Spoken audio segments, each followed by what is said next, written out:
Welcome to the Physiological Society G.L. Brown lecture.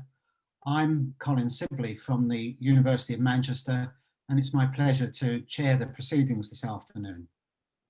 This lecture is named after Sir George Lindor Brown, who was Waynflete Professor of Physiology at Oxford and a Fellow of the Royal Society. You're going to hear rather more about Brown in a few minutes, but I just wanted to mention that he was a highly revered figure and was said to have an invigorating personality, which is a great description of somebody, and also that he was happiest amongst the young. Hence, this G.L. Brown lecture is particularly focused on early career researchers. The G.L. Brown lecturer normally visits up to 6 institutions to give a lecture. This is, of course, sadly not possible this year, but it's hoped that it will happen in 2021. In the meantime, it's great that the Physiological Society has organised this webinar and given us all a chance to hear the lecture live. There's over 150 people attending the lecture at present time, and that's an excellent audience for the lecture. Just a couple of housekeeping notes. The lecture will take about 45 minutes, so we should have around 15 minutes for questions at the end. To deal with questions, can you please use the Q&A button, which you should see at the bottom of your Zoom screen. You'll be able to type in questions at any time during the lecture, so you don't have to wait till the end. We will deal with all the questions at the end. You can remain anonymous, but it would be helpful if you could give your name and institution when you pose your question. That would be quite a helpful thing. You can also upvote questions. So if you don't want to ask a question yourself, but you see a question you particularly like, you can, I think it's the same as liking a question, and it rises to the top of the pile and will draw it to my attention. So do use the upvote facility as well. We hope to deal with a lot of the questions at the end, but if there's a lot, we might not be able to. So Professor Giussani has kindly agreed to provide written answers to any questions that we can't fully deal with today. Finally, with housekeeping, I just want to say that the webinar is going to be recorded, and an email link will be sent to you in about a week or so, and you'll be able to get it on the Physiological website or via YouTube. There'll also be an opportunity for you to give feedback on the lecture, and the Physiological Society would be very grateful if you can do that as well. So let me now turn to today's lecture, and it's great pleasure for me to introduce an old friend of mine, Professor Dino Giussani. Dino is a world leader in the field of developmental origins of heart disease. He's Professor of Developmental Cardiovascular Physiology and Medicine at Cambridge. He holds a fellowship at Gonville and Caius College. He is also President of the Fetal and Neonatal Society and has many other awards. He's published over 200 publications in the field, and in 2017 and 2018, he was made honorary fellows of both the Royal College of Obstetricians and Gynecologists and of the Academy of Sciences of Latin America, showing the distinction of the work. So we're very lucky to be able to hear from Dino this afternoon, and he is a very worthy winner of the G.L. Brown Lectureship. Not only is he worthy because of his academic qualifications, but also because, like G.L. Brown, I've always thought of Dino as having an invigorating personality. He's someone who has, whose enthusiasm for his subject is also very infectious. And I'm sure we're going to have a great presentation this afternoon. So Dino, congratulations on the award. Let me hand over to you now to give the G.L. Brown Lectureship. Over to you. Well, thank you, Colin, for this rather generous introduction. Ladies and gentlemen, good afternoon from Cambridge, England, where it's not so sunny as in the picture that I'm showing you today, and unfortunately. So I am deeply grateful to the Physiological Society for the award of the G.L. Brown Prize Lecture. Sir George Linder Brown was a fellow of the Royal Society. And when you delve into the archives and memoirs of the Royal Society, you find some interesting facts about him. He actually preferred to be called Lindo or Lynn or G.L. Brown, but never, ever, ever George, which he absolutely despised. So Sir Lindo Brown was born in Liverpool. He went to read medicine at Manchester, where he specialized in physiology, clearly under the huge influence of scientific giants like Professor A.V. Hill. He went on to become a lecturer at Leeds, and then he got recruited to London to work at the National Institute of Medical Research for many years, before becoming a professor of physiology at University College London, and then ended up again as chair of physiology at the University of Oxford, where he ended up retiring. Now, Sir Lindo Brown has, of course, a huge line of very important discoveries in what the Royal Society really labels the anni mirabilis, when he worked, for example, in Henry Dale's laboratory, and he contributed enormously to the theory of chemical transmission, which of course is the basis of the whole of neuroscience today. But as Professor Sibley stated, what I was most impressed about reading deeply into the archives of the Royal Society is that he is described as having an invigorating personality and happiest perhaps when he was inspiring young minds and enthusing the next generation of scientists into the wonders of physiology and sharing with them this unparalleled feeling of fresh scientific discovery has always been at the top of my academic and scientific agenda. So I am especially grateful to the Physiological Society for this particular award in memory of this great man.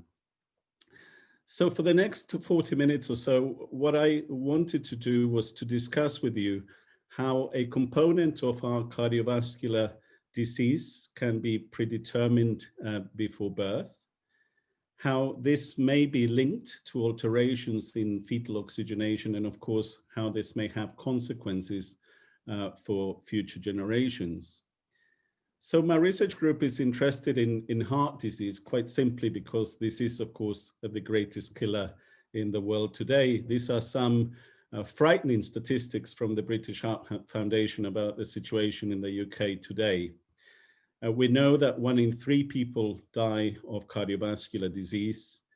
Every 3 minutes, someone has a heart attack, and of those, 30% are fatal. So I don't think there is any question in anyone's mind how this contributes to an enormous burden, both on our nation's health as well as our nation's wealth. So it is a really important as well as expensive problem to resolve. Now, when we think of cardiovascular disease, of course, the first thing that comes to mind is this gene-environment interaction, right? That is to say how our genetic makeup interacts with traditional lifestyle risk factors such as smoking, obesity, or a sedentary life. But in addition to this, we now know that the gene-environment interaction before birth may be just as, if perhaps not more important, in setting an increased risk of future cardiovascular disease. So that is to say how the genetic makeup of the unborn baby may interact with adverse intrauterine conditions in complicated pregnancy to set a future risk of heart disease. And this is the field of what is known as developmental programming of health and disease. It was introduced into medicine by the wonderful David Barker, and it since then has been expanded by other luminaries like Peter Gluckman, Mark Hansen, Kent Thornburg, and Peter Nathaniels. And to me, this concept of developmental programming of health and disease makes a huge amount of sense, right? Because our physiology is so much more plastic and malleable in early life. In fact, it's a law of nature, isn't it? That the younger we are, the greater the impact the environment has upon us. And if you really think about this, this really has its maximal expression during embryonic or fetal life, and it diminishes progressively as we grow older. So a challenge to the fetal cardiovascular system, perhaps lasting a few minutes, and maybe equivalent to the damage done over years or decades in later life. And quite a depressing graph, I think, is that the opportunity for correction follows a similar trajectory, again being greatest in early life and diminishing progressively as we grow older. And I say depressive because although I can't see you, I imagine that most of us are here in this sort of mature side of things. Some of us may think that we're a little younger than that, but it doesn't matter, because either way, it is of course too late. You know, the damage has been done, the toast has been burnt, if you like. And of course you can't unburn the toast, but what I suggest to you we can do is to make a better job of the next slice. So I think in public health today, I think in medicine today, there is a shift in focus and perspective from treatment, when we can do comparatively little, towards prevention, when we can do, of course, comparatively a lot. And in my mind, clearly there is no better form of preventative medicine than bringing this right back along the developmental trajectory and halt the onset of disease at its very origin. That is, if possible, to bring preventative medicine back into the womb. So in my field of science, what we're interested in is how adverse conditions during pregnancy may program a future risk of heart disease in the adult offspring, and if so, via what mechanisms, so we can, of course, design interventional strategies. Now, one of the most common adverse conditions during pregnancy is a sustained reduction in fetal oxygenation, what we call in the field chronic fetal hypoxia. And if you think about it, in complicated pregnancy, anything that increases placental vascular resistance will, of course, decrease oxygen delivery to the growing baby. And this happens in conditions such as placental insufficiency or preeclampsia, or what we call placental infections such as chorioamnionitis. But chronic hypoxia is also very relevant to inflammatory conditions, quite topical today, such as gestational diabetes and even in maternal obesity. So for the last 20 to 25 years or so in my laboratory at the University of Cambridge, what we've been doing is modeling development under chronic hypoxic condition using a number of preclinical animal models. So we can, of course, study this in greater detail. So we work with large and small animal models. And the idea has always been to translate the basic science, if you like, into the human clinical condition. So I wanted to start by talking to you about sheep experiments that we have done, because the sheep is really quite an interesting model. So when you study cardiovascular function before birth, really the temporal profile of cardiovascular development between species is a really important consideration. And it turns out that sheep and humans share a number of temporal profiles of development. So sheep are really quite a human clinically relevant animal model.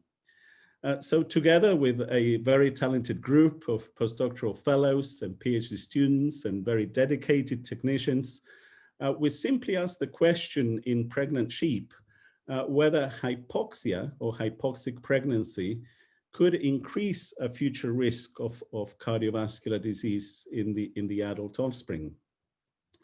So what we did was to follow on the legacy of Sir Joseph Barcroft, who was also at Cambridge.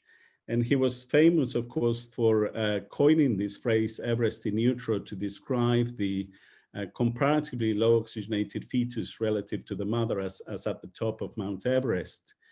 And with the help of the British Heart Foundation, we built these hypoxic isolators, hypoxic rooms, to be able to maintain pregnant sheep under lower than normal oxygenation, so that we could go about actually studying Everest in utero in greater detail. So here are these hypoxic rooms, hypoxic suites, if you like, where we can maintain pregnant sheep for long periods of gestation. You can see they're quite luxurious and spacious. We can use Dr. Emilio Herrera here as a human scale. And of course, since we are maintaining these animals under lower than normal oxygenation for long periods of gestation, we have to be able to monitor the environment they live in with really admirable and precise accuracy. So we have, of course, oxygen, humidity, and temperature sensors that are monitoring the environment of the pregnancy 24/7. We have this sliding barrier that encourages the animal to the front, so that through these glove ports here, we can, for example, take blood samples from previously implanted fetal catheters, so that we can measure the oxygenation or measure hormones, for example, in the fetal circulation. We have 4 of these chambers, as you can see at the Barcroft Center. We have 4 chambers because that's, of course, how many chambers the heart has. So that made complete sense to us. And then what we are doing now is we've combined the construction of these hypoxic rooms with the creation, if you like, of and design of a wireless blood pressure and blood flow data acquisition system, because we thought we were missing the chance of monitoring cardiovascular function from the mother and the fetus as the hypoxic pregnancy is actually occurring, something that has been impossible to date. So what we do routinely in our laboratory now is to instrument the animals with specific flow probes and catheters under strict aseptic conditions, as you can see here. And then after the surgery, we exteriorize the cables through a keyhole incision in the maternal flank, and then they can be connected to miniaturized blood flow and blood pressure boxes, which are the sizes of iPads, if you like, which are then carried in this rather expensive sheep jacket, almost Louis Vuitton prices. And then the cardiovascular data from the mother and the fetus can be, of course, transmitted by Bluetooth technology to a laptop sitting outside the chamber. And in this way, we can really record from the first time over long periods of gestation the cardiovascular function of the mother and the fetus beat to beat, if you like, or second by second as the pregnancy is developing. So in a very recent experiment, we started using this new technology that we had designed to create the following experimental design. So we were interested in how hypoxia in the last third of pregnancy, or lowering the oxygen concentration of the pregnancy for the last third of pregnancy, would program cardiovascular disease in the adult offspring in later life. So term in sheep is about 145 days. So at about 100 days of gestation, so in the last third of pregnancy, the animals underwent surgery, as I've described already. And 5 days later, following full post-surgical recovery, they were randomized to either undergo controlled pregnancy or normoxic pregnancy, or hypoxic pregnancy at about a 10% hypoxia for a month.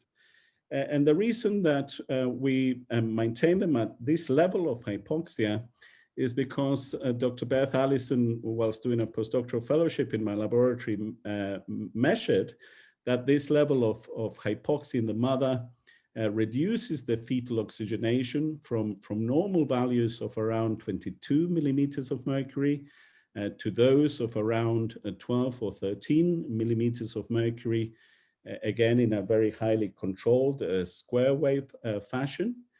And this level of fetal hypoxia here, of this level of fetal oxygenation, is key and very human clinically relevant because this is the level of oxygenation that has been measured in human fetuses in pregnancies complicated by fetal growth restriction or hypoxia by chordocenthesis, by the really seminal findings of people like Kurt Heha, Stuart Campbell, and Kypros Nicolaides. So this experiment in sheep is very human, clinically relevant. Now, interestingly, the sheep are quite resilient, so they tolerate this quite well, the mothers. They don't change the maternal food intake, for instance. And of course, hypoxia is a stress and is designed to be a stress. So it elevates stress hormones in the mother and in the fetus, for example, ACTH and cortisol. But these are very transient, coming back to baseline after a few hours. So the important thing is that this is an isolated hypoxic experiment, isolated hypoxic challenge, uncomplicated by changes in maternal nutrition or sustained exposure to glucocorticoid elevations in the fetal circulation. Now, through data I don't have time to share with you in detail, we have now shown that what hypoxia does is to increase oxidative stress in the developing fetal cardiovascular system. And now we're in a very interesting phase of our research in our laboratory, because we're in an interventional phase. So we are trying to prevent the effects by treating the mother with specific antioxidants. So what we've done now is to join forces with Professor Mike Murphy, who's a mitochondrial expert at the mitochondrial biology unit here also at Cambridge. And Mike is one of these super clever people who invents molecules for a living, if you like. So what he has done is to design a mitochondria-targeted antioxidant called MitoQ. And what he has done is to exploit its molecular structure so that what MitoQ does is to use the membrane potential to internalize itself within the cell. And then it exploits the mitochondrial membrane potential to internalize itself within the mitochondria, and at the same time concentrate itself within the mitochondria. And then what Mike has cleverly done is to attach another molecule to it, which makes it bioactive only once inside the mitochondria. So it's a very targeted mitochondrial therapy. So what we've done now is to generate control and chronically hypoxic pregnancies with and without treatment with this mitochondria-targeted antioxidant, which we give to the mother by a slow infusion every day through a vein, since we had indwelling venous catheters. And then the other thing that we can do at the Barcroft Center is to allow these animals to give birth. And then, because we have pasture and grassland or paddocks, which are part of the Barcroft Center, we can in essence bring cohorts of sheep as they would normally and raise them to adulthood, so that then we can study the adult offspring of these complicated pregnancies, treated and untreated. Now, sheep at 9 months is an early adult, so is the equivalent to about a 25 to a 30-year-old human. So then we can bring these animals, then this adult offspring, then back to the laboratory to study their cardiovascular function. So this is what Kim and Kirsty and Katie have done in their work. What they did was to generate offspring from hypoxic pregnancy, treated and untreated with this mitochondria-targeted antioxidant. They rested them to adulthood under normal conditions, normal oxygenation until they were about 25 to 30-year-old equivalent, and then measured their blood pressure over several days. And what they found amazingly is that the adult offspring of hypoxic pregnancy, which are here in the black bars, have a remarkably elevated arterial blood pressure. So this is evidence, if you like, that prenatal hypoxia can program a future risk of high blood pressure or hypertension in later life, despite a normoxic upbringing. But interestingly, we can prevent this by maternal treatment with MitoQ in hypoxic pregnancy. What we've now done is to start looking at the aorta and major vessels of these animals for indices of aortic fibrosis and scarring, which are indices of atherosclerosis, for instance. And this we can do in histological sections, staining them with precursorius red, which stains anything to do with collagen red. So the greater the red, the greater the collagen, the greater the collagen, the greater the risk of atherosclerosis. And you can see clearly here that the aorta, a major vessel of adult offspring of hypoxic pregnancy, has a significantly greater index of fibrosis and scarring. And again, this can be prevented by maternal treatment with mitochondrial therapy in hypoxic pregnancy. Now, Emily and Tom have gone on to look at the hearts of these adult offspring and section them serially so that we can look at them stereologically, measuring the wall to lumen areas and volumes, for instance. And I love this slide because even to the naked eye, this mid-cardiac section in the hearts of adult offspring of hypoxic pregnancy, you can see that this looks very different than the other three groups. It has a greater wall thickness and a smaller lumen. So it has a greater wall to lumen area ratio, which means that the heart is undergone hypertrophy, and left ventricular hypertrophy is, of course, again, a first order index of cardiovascular disease. Now, in this particular experiment in sheep, when we induce hypoxia to the pregnancy, clearly we're inducing hypoxia to everything. So the mother is suffering hypoxia, the placenta is exposed to hypoxia, and the fetus is exposed to hypoxia. So you could clearly ask the question whether the effects of hypoxic pregnancy on the fetus are secondary to the effects of hypoxia on the mother, and in fact secondary to the effects of hypoxia on the placenta. So it could very well be, for instance, that in this model, maternal hypoxia reduces the oxygenation of the mother, that affects the placenta, that then affects the fetal development. Or it could be that hypoxia affects the placenta, which then affects the fetus. Or it could be that these are direct effects of hypoxia on the developing heart and circulation. So the partial contributions of maternal hypoxia in this model on the mother, placenta, or fetus are quite difficult to disentangle, as this bowl of spaghetti illustrates. So our interest next became to try and isolate the effects of hypoxia on the developing heart, if you like, independent of additional effects on the mother or the placenta. And we thought long and hard about this as to how to best do this. And we came to the conclusion that the animal model of choice was in fact one of the ones that we didn't really think about much, but it was in fact the chicken embryo.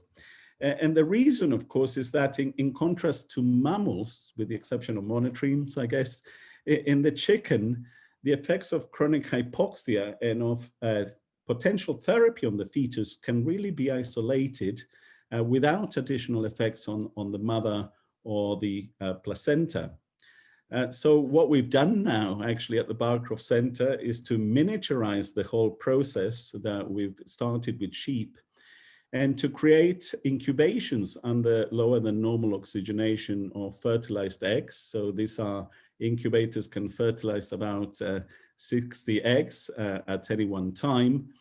And now, after this presentation, I can assure you that you'll never look at an egg the same way again, and because the fat end of the egg is where there is a developing air cell, which is oxygenating the fetus with increases with gestation or incubation, as we call it. And you can see this very clearly here in this egg being candled, as we call it. And below it is this pale chorioallantoic membrane, which when made wet, it reveals that it's very highly vascularized. So what you can do, in fact, is to make a small hole in the intact fertilized egg on top of the air cell, so that then you can pipette in therapies like mitochondrial therapies or drugs like antioxidants topically onto this chorioallantoic membrane, which of course serves as a perfect funnel, if you like, to the fetal heart. And in this way, you can also catheterize the chorioallantoic membrane, as you can see here, to take blood samples from the chicken embryo to measure the oxygenation, the hematocrit concentrations of hormones, as we can do in sheep and humans. And of course, you can induce a hypoxic pregnancy, or in this case, hypoxic incubation. For instance, in different incubators maintained under control conditions, 21% of this red line shows, or 2 incubators at 14%, which are chronically hypoxic conditions. And what's admirable is that we can then recapitulate in the chicken embryo everything that we show in humans as well as in other mammals like sheep and the chronic hypoxic conditions. So at the end of the incubation period and the hypoxic conditions, the chick embryos are smaller, so they have embryonic or fetal growth restriction, if you like.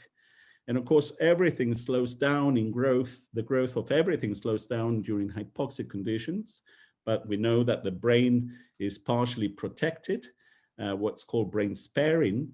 And an index of that is measuring or expressing the diameter of the head, the biparatal diameter over the weight of the embryo. That shows an increase.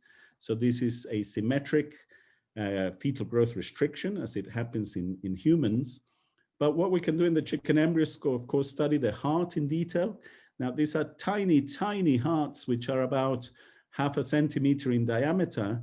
But large enough for experts like Dr. Yuguan Yu, who's in our laboratory as a senior postdoctoral fellow, and he can implant catheters into the left ventricle to measure cardiac function.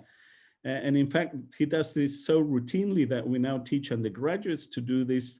So these steady hands are not mine or not nor news, but they are in fact that of a third-year medical student who did the final year project with us. And she could very easily perform, these changes, measure these changes in left ventricular function beautifully, as showing that when an embryo develops under hypoxic conditions, the left ventricular developed pressure is lower. So these are weaker hearts. The other things that we can do is to isolate the cardiac cells and the mitochondria within these cardiac cells to measure mitochondrial function, for instance, or oxygen consumption. We show that that's also altered.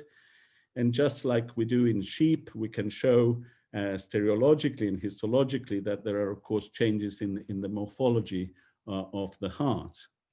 So as an interim summary to the first part of the talk, I guess what we can take away from this is that we are now showing in various species that developmental hypoxia can trigger an early origin of cardiovascular disease. We think the culprit mechanism is oxidative stress, and this underlies the molecular basis by which prenatal hypoxia contributes to this early origin of heart disease. And we think this is potentially quite exciting because it suggests that we could treat in the future with specific antioxidants like mitochondrial therapy. Pregnancy is complicated by hypoxia, and we think this may offer clinical intervention to diminish the hypoxia-induced origins of future cardiovascular disease. So for the next part of the talk, what I wanted to do was to expand your minds to a new concept, an effervescing concept in physiology today. And that is the concept of intergenerational programming, or what people label the 100-year effect. Because it really now has become quite clear that we can transmit across generations either susceptibility to disease or indeed protection against disease. And in this field of intergenerational inheritance of traits, what we know of is that the parental environment can influence the offspring well-being via both paternal and maternal lines. And of course, that is perhaps an obvious concept to any of us who is a parent here, in the way that, for instance, we bring up our children. The interesting thing is that this also not only applies to behavioral traits, but also to physiological traits. However, the mechanism of this intergenerational transmission of physiological traits really remains quite poorly understood.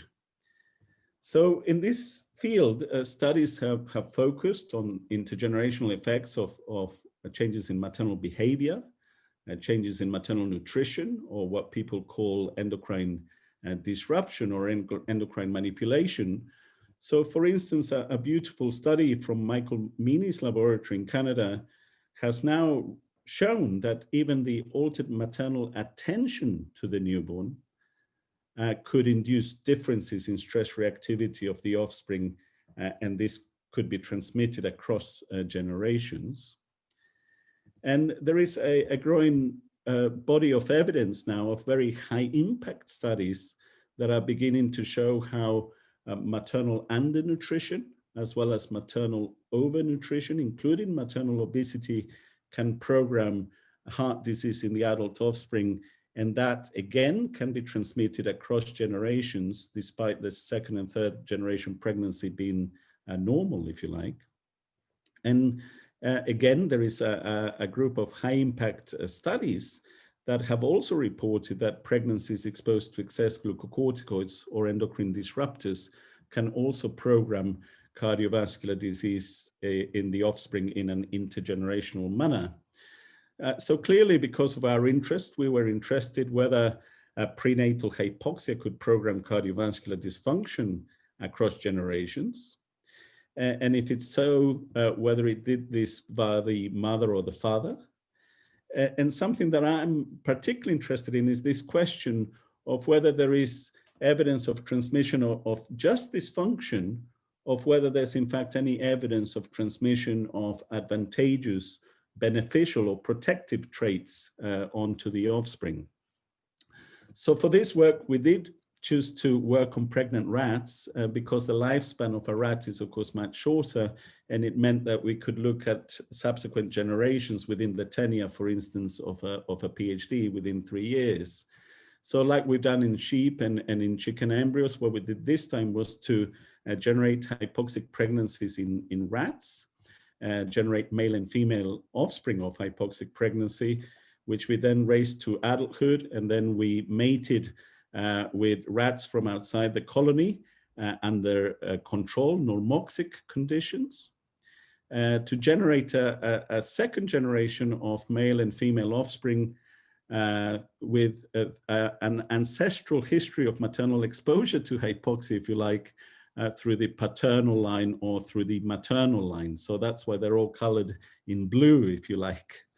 And then what we were interested in is in studying the male offspring at adulthood at 4 months of age, which is the equivalent to a 30-year-old human, if you like. And we studied the males to begin with to control for sex differences, but not to address them. And what we did in these males was to simulate a heart attack, so we could study how the heart functions under stressful conditions. And one of the simplest ways to do that in this experiment was to isolate the hearts from these adult males and mount them onto an isolated Langendorf preparation, which of course keeps the heart alive by perfusing oxygenated blood or buffer through the organ. But this preparation is very good for this, because what you can do is to simulate a heart attack by simply turning the perfusate off for about 15 minutes. And of course, what that does is to cause the heart function to plummet, if you like. And then after 15 minutes, what you can do is to turn the perfusate back on. And what you then plot is the recovery of the heart back to baseline. So our hypothesis was that the germ cells of this male that developed under hypoxic conditions as a fetus while in its hypoxic mother's pregnancy would be able to transfer information to the second generation. And likewise, of course, the germ cells of this female that developed under hypoxic conditions as a fetus while in its hypoxic mother would also be able to transfer information to the next generation. So let me show you the data. This is very recent data. And what we're showing here is the hearts of adult offspring of the first generation. At the top, we're showing changes in coronary flow rate. And at the bottom, we're showing an index of cardiac function, in this case, left ventricular developed pressure before, during, and after the ischemic reperfusion challenge, before, during, and after the heart attack, if you like.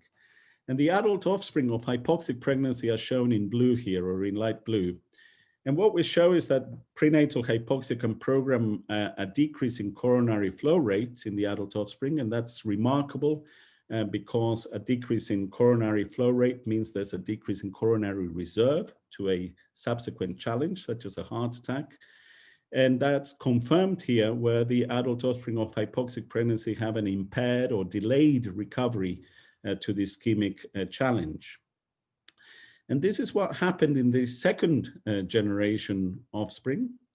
So we were very excited to show that this model of developmental hypoxia in a mammal could transmit, in fact, a cardiotoxic effect, a problem in the heart across generations, despite the second generation being developing under normal conditions. But interestingly, this cardiotoxic trait could be transmitted via the father, but not via the mother. And that finding sort of triggers a number of really important questions of broad biological significance. And perhaps the most two that are important, the most important of the two are, what is the mechanism of transmission that a mother transmits onto her offspring to protect them against a future heart attack? And of course, what's the mechanism of transmission of the cardiotoxic trait via the paternal line? So we decided to address these questions in order. And we decided to address the first question: what's the potential mechanism of transmission that a mother transmits onto her offspring to protect them against a future heart attack? And we hypothesized, we reasoned that this must be mitochondrial in nature, because you only inherit your mitochondria from your mother. So I got together with two international authorities in epigenetics and molecular biology, Professor Sue and Professor Anne Ferguson-Smith. And with Sue and Anne, who are also at Cambridge, we thought we would concentrate on this particular protein, on protein kinase C epsilon, or PKC epsilon. And the reason why is because PKC epsilon is known to be cardioprotective. It confers, for instance, resistance to ischemia reperfusion, and it's involved in this phenomenon of ischemic preconditioning. But in either circumstance, the mechanism is established to be mitochondrial in nature through a variety of pathways, for instance, by inhibiting the mitochondrial transition pore permeability. What else do we know about PKC epsilon? We know that its expression is reduced in hypoxia or ischemia or asphyxia. And a very elegant series of experiments from Luo Zhang's laboratory in Loma Linda in California have already shown that chronic fetal hypoxia programs PKC epsilon gene repression in the hearts of offspring, and this results in their heightened cardiac susceptibility to ischemic injury. So what we did in our experiment, therefore, was to determine cardiac PKC epsilon expression before and after ischemia in this adult offspring of either controlled pregnancy or of hypoxic pregnancy. So I'll go through this data quite slowly because I really want you to understand it. So if you happen to be the heart of an adult offspring of controlled pregnancy that then suffers a heart attack in adult life, then what you measure is a very significant fall in PKC epsilon expression consistent with the literature. But if you happen to be the heart of an adult offspring of hypoxic pregnancy that then suffers a heart attack, then the fall in PKC epsilon expression is significantly smaller. So that discovery is consistent then with the programming by developmental hypoxia of a mitochondrial mechanism that is cardioprotective. And what was fascinating to us is that this cardioprotective trait could be transmitted again across the maternal line, but not across the paternal line. So that's then consistent with the heritability of an advantageous trait transmitted from mother to offspring via the maternal mitochondria. So we thought this discovery was so important that we wanted to ensure that it was correct. And to do that, we thought we would try to investigate it in a completely different way via designing a different experiment. So for that, I then decided to joined forces with Dr. Andrew Murray, who's a reader in the Department of Physiology at the University of Cambridge. And Andrew is an expert in measuring mitochondrial respiration, oxygen consumption in isolated mitochondria in many tissues. And Andrew will be the first person to tell you that in hypoxic tissue, it doesn't matter whether you're looking at the placenta from women undergoing high altitude pregnancy, or from samples from skeletal muscle in mountaineers at Everest. What you measure is a fall in oxygen consumption in complex 1 of the electron transport chain. And this is well known to be an adaptive protective response at the level of the mitochondria to limit free radical synthesis, because complex 1 is the main site of free radical production. So it's kind of an endogenous antioxidant defense. So we did the same thing in the hearts, or the mitochondria of the hearts of our adult offspring of hypoxic pregnancy. And we showed the same thing, that there was a decrease in oxygen consumption, limiting free radical synthesis, a mitochondrial cardioprotective trait. And again, this could be transmitted via the maternal line, but not via the paternal line. So what I've done then is to show you then the heritability of 2 advantageous traits transmitted from mother to offspring via the maternal mitochondria. And what I suggest to you this means is a possible mechanism of natural selection driving environmental adaptation from generation to generation. So we have a working model, right? We have a working model that we think is working like this. We think that in the first pregnancy, the F0 pregnancy, hypoxia induces a defect in all cells of a developing embryo, including the cardiac and the germ cells. This defect in embryonic cardiac cells programs cardiac dysfunction in later life, but at the same time, it triggers an acquired protective response at the level of the mitochondria. So of course, at adulthood, the F1 offspring contain in their germ cells both the cardiotoxic defect as well as the protective mitochondria. But if the F1 is male, then the sperm can transmit the defect onto the next generation. But if the F1 is female, then the oocyte can transmit the mitochondrial protection to the next generation. So this particular F2 male is protected against heart disease because he has inherited preconditioned mitochondria generated in the germ cells of his mother when she was exposed to hypoxia in utero during her own fetal development. And that's very different from this F2 male whose father was exposed to hypoxia during his own fetal development. And he shows a diseased phenotype due to the inheritance of a cardiotoxic information via the sperm with no complementary protective mitochondria from his mother, who was of course normoxic during her own fetal development. So in conclusion, I think we can take away 2 points. One is that I've shown you new insight into the intergenerational inheritance of phenotypic traits in a rodent model of developmental hypoxia. And secondly, that this really provides novel evidence of matrilineal intergenerational transmission of protection against heart disease. And we show that the mechanism of transmission is mitochondrial in nature via at least 2 separate mechanisms. So I know these scientific phrases are, of course, a lot of a scientific mouthful. So what I wanted to do was think of a way that you can really understand what I'm saying in a more palpable manner that you can really take home. And I thought the best way to do this was, in fact, to introduce you to my daughter. So this is Gabriela. She was 7 years old during this picture, and now she's 13, of course.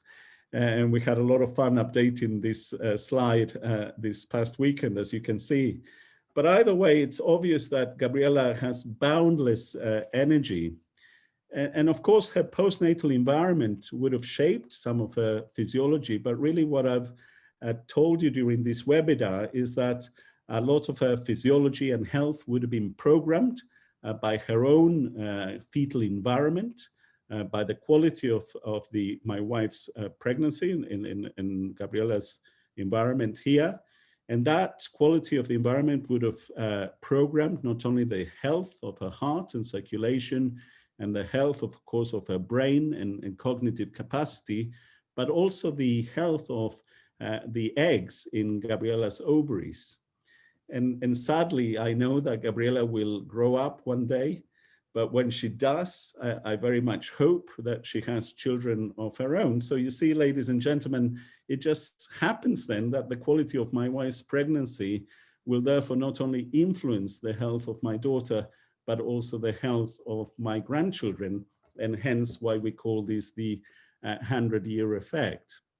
So in closing, I just wanted to say that in medicine, I think in public health today, we have a wonderful, singularly opportunity to do something that really is quite extraordinary. And I think is to be able to not only influence the cardiovascular health of our children, but also their children and of course their children's children. So this has far-reaching implications, and I would love to carry on being involved with this line of research. So finally, I'd just like to thank past and current members of my laboratory at the Barcroft Centre at the University of Cambridge. It's only because of the dedication of these young men and women that science like this can be produced, and I'm of course eternally grateful to them for their passion. And finally, I'd just like to thank our funding sources, in particular the British Heart Foundation, who has supported our work for the last 20 years. Thank you very much for your attention. Dino, thank you very much. I hope you can hear the applause around the world as you finish your lecture. That was brilliant. Thank you very much indeed. Thank you, Colin. We're now going to move to some questions, and we've had quite a few come in. We've got 8 questions at the moment, so I'll take them from the top. So the first one that I have here is from. Oh, actually, it's changing as I go along. Actually, let me just look at this. Well, I'll take them as I see them. Actually, so I'm sorry if these are coming out in the wrong order. So. Avian from the University of Cambridge, who's an undergraduate, asks, what's the potential or current progress of MitoQ as a drug treatment for human fetuses? How would you administer it? Well, thank you very much. I think this is a really important question, and I'm glad that you've asked it. MitoQ, interestingly, has already undergone clinical trials at phase 2 level for other problems, not necessarily in pregnancy, but for example, for liver disease in adult men and women, and it's shown to be protective in that sense. So there is the scope, of course, to try and treat pregnancy with mitochondria-targeted antioxidants. I am sure you're very aware that that's no trivial task. You're treating 2 patients, both the mother and the fetus. So I think that the challenge now is to design experiments as to when to best administer the treatment. For instance, should we monitor for signs of fetal hypoxia in pregnancy and then begin the treatment in the newborn baby or in the children before bringing it back into the womb? So those are very important questions, and something that we need to design in the next few years to really determine this. Thank you. I'll keep moving forward so we can get through as many questions as possible. Samantha Flack from the University of Leeds, who's an undergraduate, thanks you for a great lecture, and says, how would you know a human fetus has been subject to hypoxia without constant monitoring? And then there's a sub-comment from Deb Sloboda, who says, are there dose-response effects, i.e. severe versus moderate hypoxia, and also acute versus chronic exposure? Well, thank you both. Thank you, Samantha, for your first question.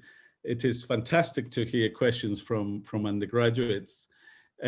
Basically, in the clinic, we can monitor for signs of fetal growth in the last third of pregnancy, And therefore, if a unborn child is not growing properly, then it's very likely to have a period or have suffered hypoxia. So we can identify hypoxic pregnancies in that way by monitoring fetal growth. And the challenge is, of course, to then try and decide when a pregnancy subjected to fetal growth restriction and possible hypoxia should be deemed for therapy. So that's the challenge for the future, but a very important question.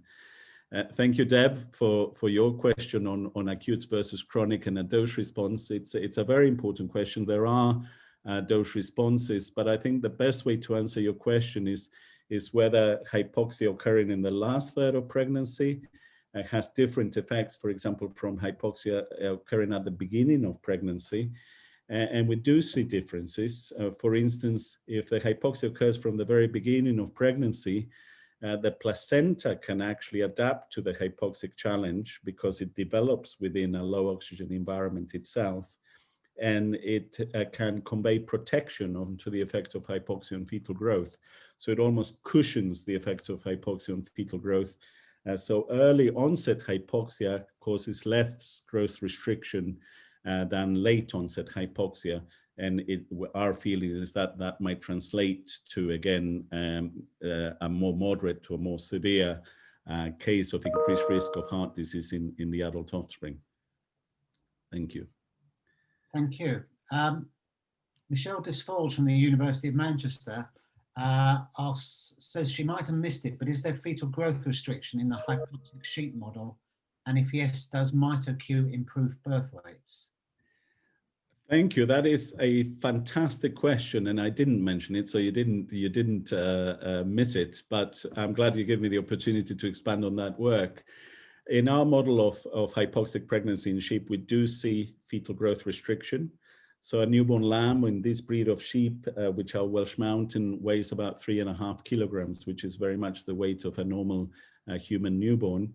And the hypoxic fetuses, when they are born, they actually weigh about 2.9 kilograms. So again, very similar to a growth restricted human newborn.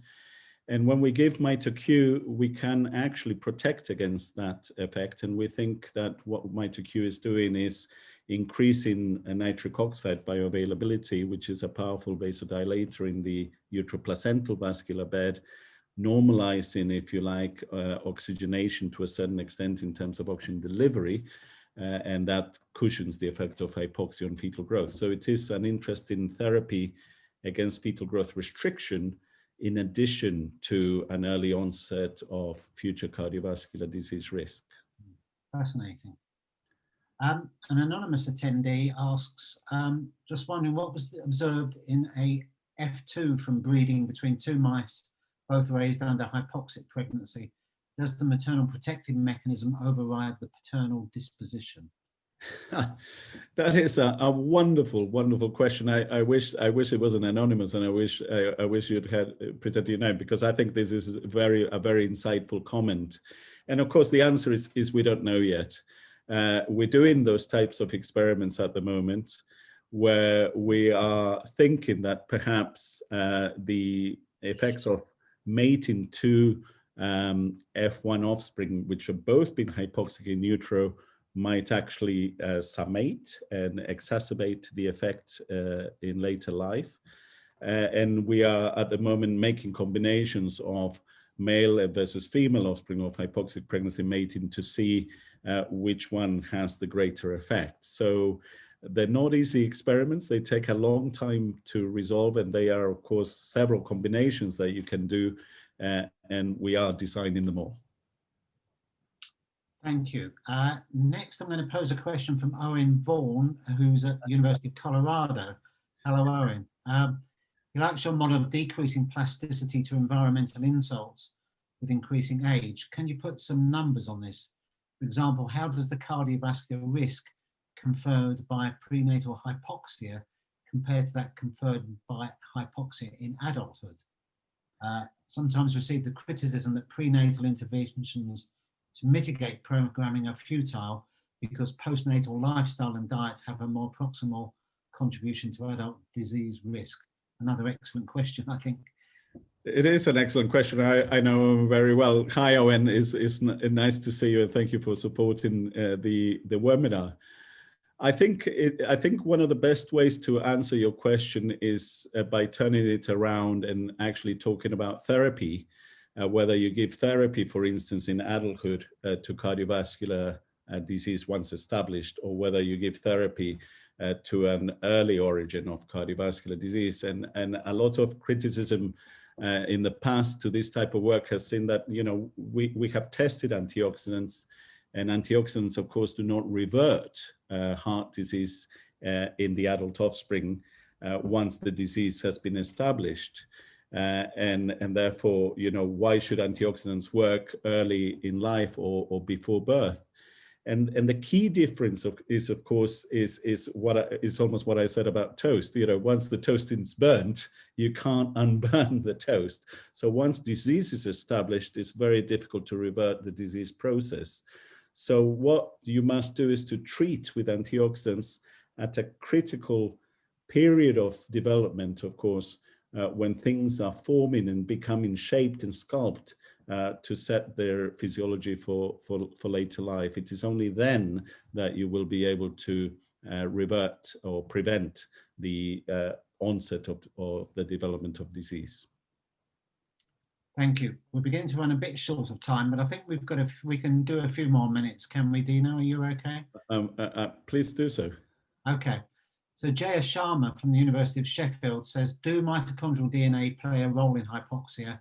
Does it have any relation to cardiovascular diseases in the adult offspring, if so?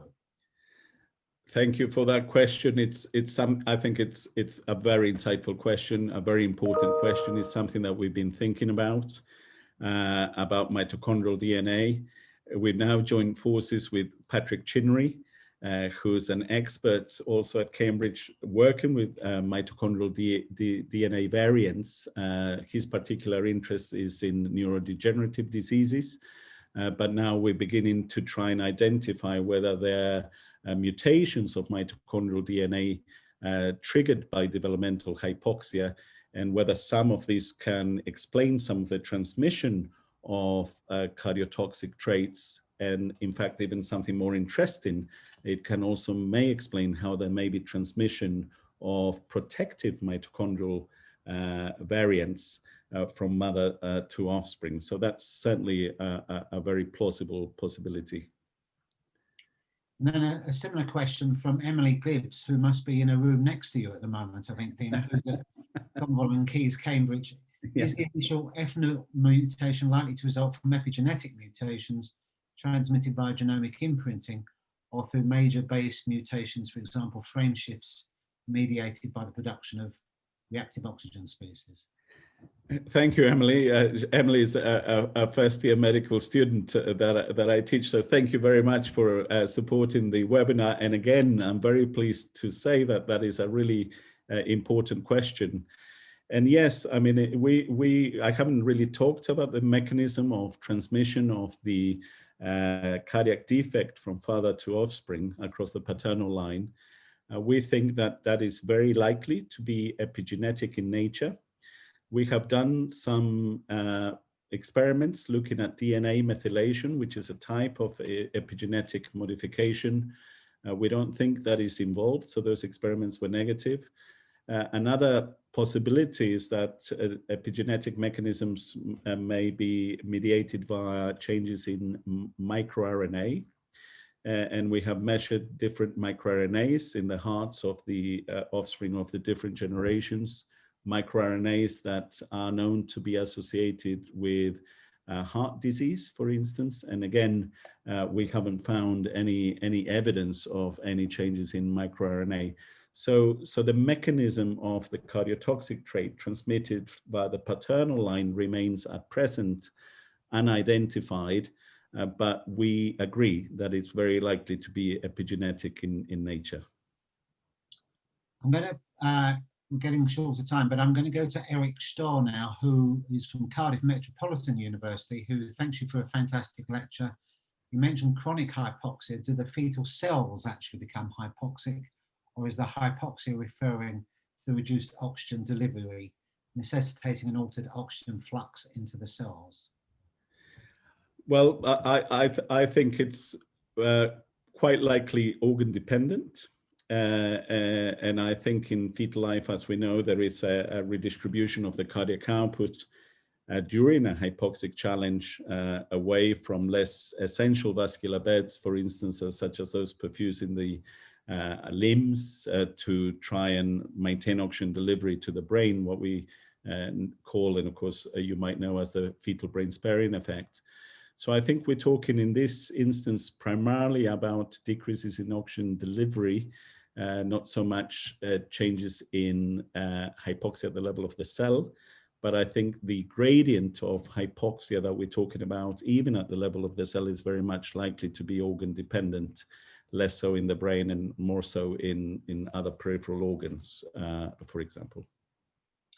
I think we probably should draw things to a close. I'm going to ask one more question, and just to emphasize to people that Dino has said that he will, the questions we've not been able to deal with, he'll give some written answers to in due course. So thanks to Dino. I'm going to finish with this question from Roberto Acinelli from Cayetano Heredia University, who says bluntly, if your results are true, high altitude people would have more heart disease. Is this true or is it not true? I think this is a very poignant point to finish off, and I think it's an important question, and of course something that I've thought about for decades. I think in part it may be true, but I think you must remember that there are complications with the hypoxia of high altitude. It's not a similar situation to what I've explained here, and the reason, of course, is because the hypoxia at high altitude continues not only before birth, but also after birth, right? So the exposure to hypoxia after birth may give a chance for the physiology of the individual to adapt itself to the hypoxia. So I don't think it is strictly comparable to what we've been talking about. Fascinating finding of high altitude, of course, it also depends of how long you have lived at high altitude for generational times. We have done some clinical studies at high altitude in La Paz in Bolivia. And to illustrate my answer to your question, I'll tell you a story about changes in fetal growth very quickly. So what happens at high altitude, of course, is that there is a decrease in birth weight, so that is well established. But interestingly, if you measure the birth weight in pregnancies of Andean origin in La Paz, who are the descendant of the Incas, if you like, with a prolonged high altitude residence ancestry, they develop a protection against the effect of hypoxia on fetal growth. So at high altitude, because of the generational influence of hypoxia on pregnancy, it seems that what happens is that the placenta can actually increase the expression of antioxidant protection and cushion the effects of hypoxia on fetal growth. So I think the lack of evidence or evidence of heart disease at high altitude in humans is very difficult to translate onto what I've been talking about for the differences that I've actually explained. Dino, thank you very much. Can I finish by giving you more thanks on behalf of the audience. Thanks to the audience themselves for being such good participants, but thanks on behalf of the audience for such a great lecture. Thanks also on behalf of the Physiological Society, and congratulations on the award of the G.L. Brown Lecture. We hope very much that you will go live, so to speak, around the UK in the new year, so that people can see you in the flesh, if that's what they would like to do. I'm sure they would. So very many thanks, and congratulations again. And thanks for everybody for a great afternoon. Thank you very much. Thank you, Colin, and thank everyone for their support. And in particular, I'd like to thank the Physiological Society once again for this great honor. Thank you. Goodbye, everybody.